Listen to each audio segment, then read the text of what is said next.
row echelon matrix. So the definition is, an m by n matrix A equal to Aij m by n is said to be row echelon matrix if the following conditions are satisfied. Here m is the number of rows and n is the number of columns. Fine. Alright. So what are the conditions for the matrix to be row echelon matrix? Those conditions are, number 1, the non-zero rows are at the top. If you look at this example, the non-zero row 1, 0, 0, 3, this is at the top, right? Second, the leading entry of every non-zero row is 1. What is the leading entry? That is the first non-zero entry of a row. That should be 1. So in the first row, this is your first row, R1. Here, the leading entry is 1. And in the second row, the leading entry is again 1. Similarly, in the third row, the leading entry is 1.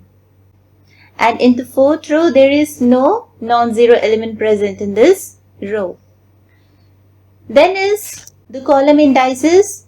This should be in the increasing order, right? What is the column indices for first row? That is L1. Where is the non-zero entry? Here, right? So the column number is 1. So L1 is, that is the column indices for the first row is 1.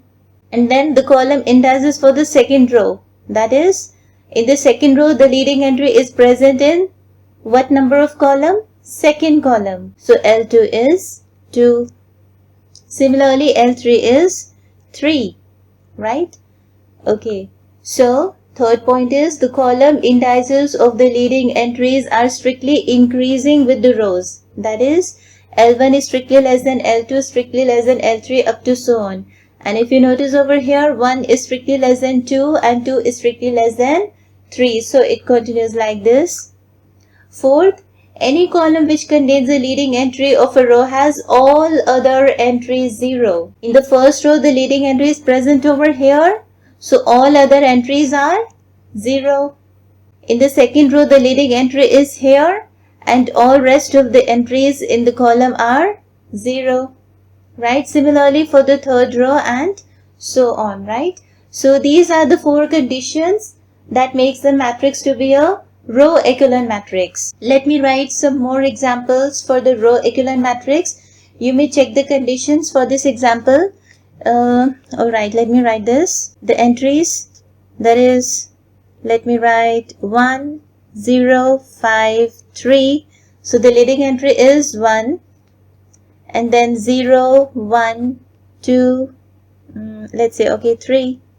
So here leading entry is present over here. The first non-zero entry of the row should be 1. And then I can write the third row as 0, 0, 0 and fourth row to be also as 0, 0, 0.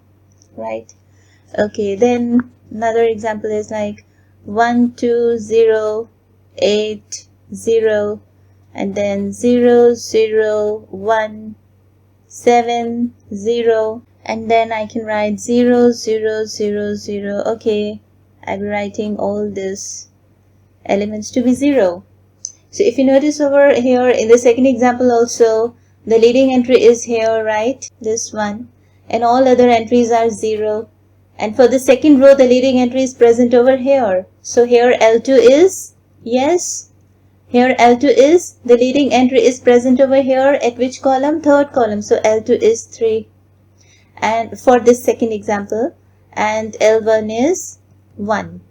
Here L1 is 1 and L2 is 2 because for the second row, this represents the row number. Because for the second row, the leading entry is present at which column? Second column, right? So L2 is 2. Here for the second row, the leading entry is present at the third column. So L2 is 3 for this, right? And L3 is 0. There is no other leading entry in the next row. So, okay. Next, there is a remark. The row echelon form of A is denoted by, yes, AR. AR means this matrix is now row echelon matrix, in row echelon form, right? Then is elementary row operations. Before moving on to the example, we need to learn these elementary row operations, the meanings for that. First one is, if I want to interchange the ith row or jth row to each other, then I can write the sign like this, Rij. This means I am interchanging the row jth with I or changing the row ith with j. Second is, if I write this Ri multiplying with lambda, which means I have multiplied the number lambda to the elements of the ith row, right? So multiplication of ith row by lambda simply. Okay, third operation is, if I write like this, Ri comma j lambda. This means I have multiplied the lambda with the elements of the jth row, and then I will add that jth row to the ith row, right? So to first multiply the jth row by lambda, and then we add it to the ith row, right? Similarly, we define for the column operations as Cij, then Ci lambda and Cij lambda. So these are the column operations, and these operations are called elementary column operations, right? Let's move on to the example now. Reduce the matrix A, that is 2, 6, 8, 1, 2, 3, 3, 8, 11 to row echelon form. Let me write this matrix again. What is the first step? First of all, I have to make unity the entry in the first row and the first column, right? So then with the help of this entry, I will make other entries of the first column 0, because I'm going to make this first entry to be if 1, then all other entries of this column should be 0, right? Okay, how do I make this entry as 1? It is very easy to see that if I interchange this second row to the row 1, then I get 1 at the top, right? So let me interchange the row. I'm going to interchange the row 1 with the row 2. So writing row 2 at the top and row 1 at the second place. Is it fine? Okay.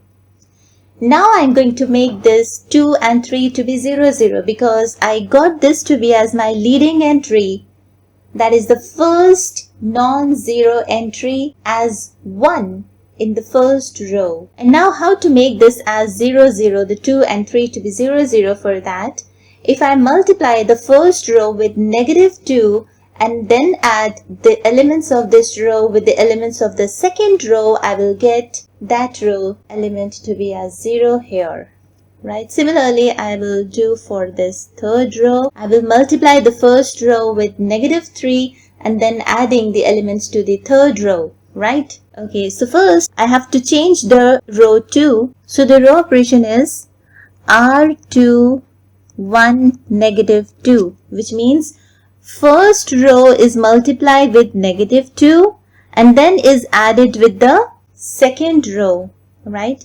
First of all, just write the first row 1, 2, 3. Okay, multiply 1 with -2, I get -2. Adding this to the second row, I get 0. Multiply the element 2 with -2, that is -4, and adding with the element of the second row, that is 6. So I get this as to be as 2. And then multiplying 3 with -2 and adding with 8. So this will give 2. Similarly, I need here 0 now. For that, let me multiply the first row with -3 for this. So multiplying 1 with -3 and adding this to 3, I get 0. Multiplying this 2 with -3, so I get -6, and adding with this 8, so I get 2. I get this to be as 2, right? Okay. Now in the second row, I'm having 2 over here. I need this to be as 1. For that, what should I do? Just multiply the second row with 1/2. Very good. So multiplying the second row with 1/2, writing first row and third row as it is first. And now if I multiply the second row with 1/2, I get 0, 1, 1. Fine? Alright. Now I got my leading element to be as 1 for the second row. Next step is to make this 2 and this to be as 0, right? For that, what should I do? Think about the row operation. Very easy.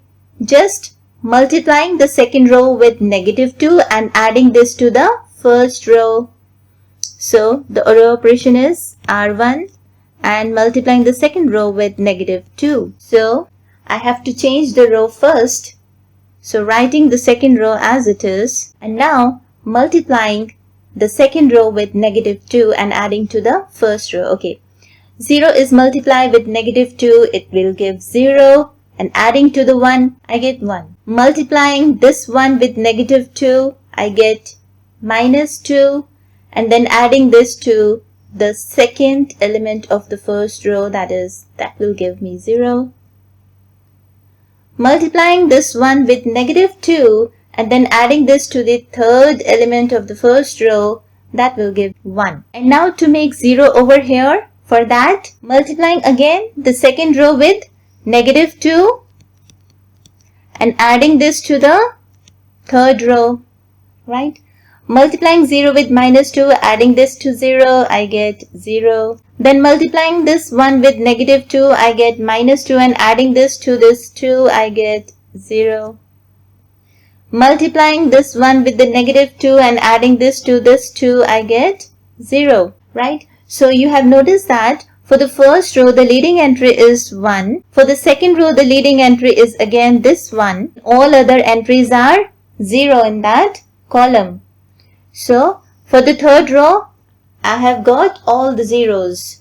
So this is your required row echelon matrix.